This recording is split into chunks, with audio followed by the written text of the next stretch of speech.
Réaction de la Conférence épiscopale nationale du Congo Senko aux inepties de M. Jean-Pierre Bemba, vice-premier ministre et ministre des Transports et Voies de Communication du gouvernement de la RDC. La Senko a suivi avec grande consternation, mais sans réelle surprise, les inepties de M. Jean-Pierre Bemba sur les ondes de la radio Top Congo en date du 9 juin 2025.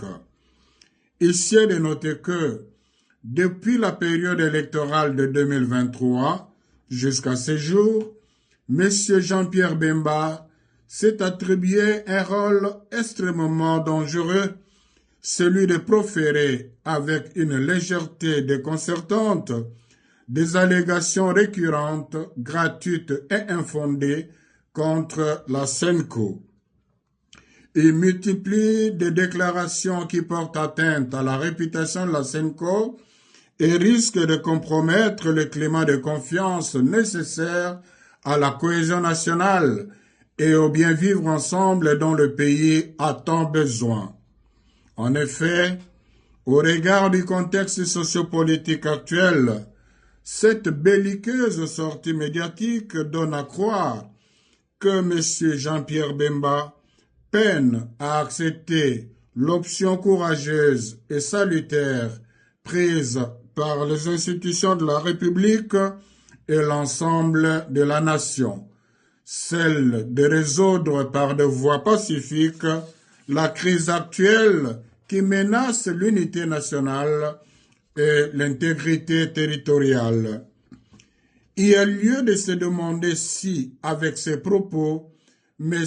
Jean-Pierre Bemba veut ramener le pays à l'époque où il avait fait tuer les innocents à Kisangani et à Kinshasa. Fidèle à sa mission prophétique, l'Église catholique tient à son engagement à promouvoir et à défendre la paix dans notre pays.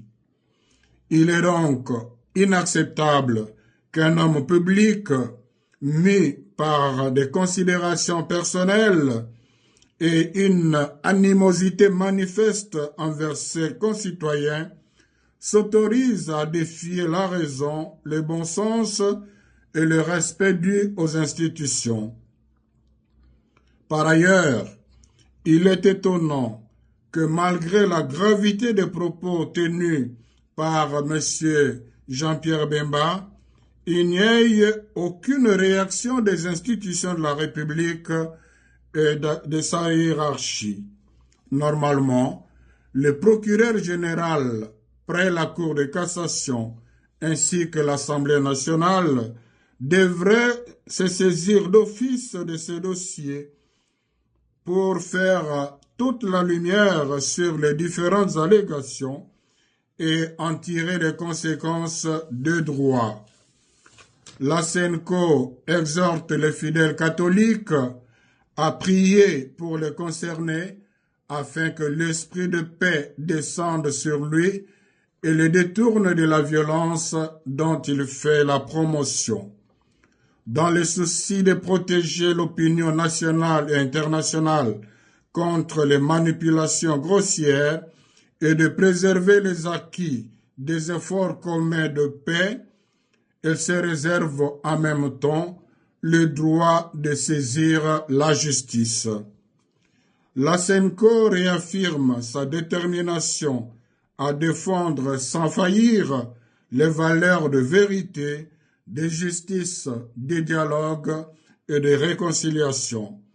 Elle invite le peuple congolais à ne pas céder à la manipulation, au discours de division ou de haine et à demeurer vigilants, unis et mobilisés pour la préservation de notre bien-vivre ensemble, socle de l'unité nationale. Que par l'intercession de la très sainte Vierge Marie, Notre-Dame du Congo, le Seigneur bénisse la RDC et ses dirigeants. Je vous remercie. À la signature, Monseigneur Fulgence Mouteba, président de la Senko.